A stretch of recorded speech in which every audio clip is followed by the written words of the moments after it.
അപ്പം ഇന്നത്തെ വീഡിയോയിൽ നമ്മൾ കവർ ചെയ്യാൻ പോകുന്ന അഡ്വാൻസ്ഡ് ഫോമിക് ടോപ്പിക്കുകളാണ്. അതിലൊന്നാണ് റീയൂസബിൾ ഫോമിക് കണ്ടന്റ് എന്ന് പറയുന്ന ഫോമിക് കൺട്രോൾസ് എന്ന് പറയുന്ന ഒരു കൺസെപ്റ്റ്. അതായത് ഇപ്പം നമ്മൾ ഇപ്പോഴത്തെ ഫോമിക്കിനകത്ത് എങ്ങനെ കാര്യങ്ങൾ ചെയ്തേക്കുന്നതെന്ന് വെച്ച് കഴിഞ്ഞാൽ contact.jsxനകത്ത് നമ്മൾ ചെയ്തേക്കുന്നതെന്ന് പറഞ്ഞു കഴിഞ്ഞാൽ നമ്മൾ എല്ലാം ഡയറക്റ്റ്ലി ഷേപ്പ് ചെയ്ത് വെച്ചിരിക്കുകയാണ്. വാലിഡേറ്റ് ഫോം നമ്മൾ ആദ്യം ഒരു ഫോം എഴുതി ആ ഫോമിനകത്തോട്ട് ഇനിഷ്യൽ വാല്യൂസ് സെറ്റ് ചെയ്തു. അതിനുശേഷം വെപ്പിനകത്ത് ഇനിഷ്യൽ വാല്യൂസിന്റെ വാലിഡേഷൻസ് എല്ലാം കൊടുത്തു. അതായത് എഫ് സ്ട്രിങ് ആ സംഭവങ്ങളെല്ലാം കൊടുത്തു. അതിനുശേഷം നമ്മൾ ഓൺ സബ്മിറ്റിനകത്ത് എന്താണ് എഴുതുന്നതിനുള്ള ഡിഫൈൻ ചെയ്ത് കൊടുത്തു. അതിനുശേഷം ഫോമിക്കിനകത്ത് വന്ന് initial values is equal to initial form values / initial values validation schema is equal to validation schema on submit is equal to on submit എന്ന് പറഞ്ഞു. Reenable reinitialise value for patching the values.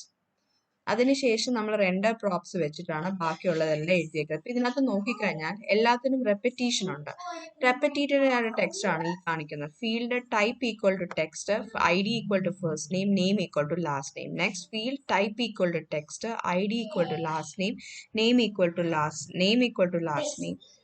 Error message name equal to last name, component equal to dev. Error message name equal to first name, component equal to dev.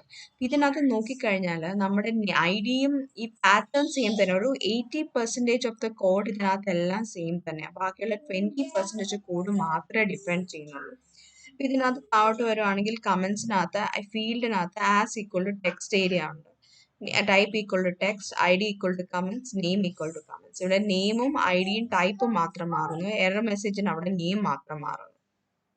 So there is A scope of reusability in it. അപ്പം നമ്മൾ എന്താ ചെയ്യാൻ പോകുന്നതെന്ന് വെച്ച് കഴിഞ്ഞാൽ നമ്മൾ ഈ formic container component create ചെയ്യുന്നു. അതിനുശേഷം അതിനകത്തോട്ട്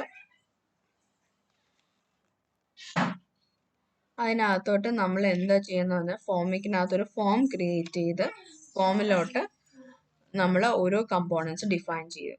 അപ്പം അതെങ്ങനെയാണെന്നുള്ളത് നമുക്ക് നോക്കാം.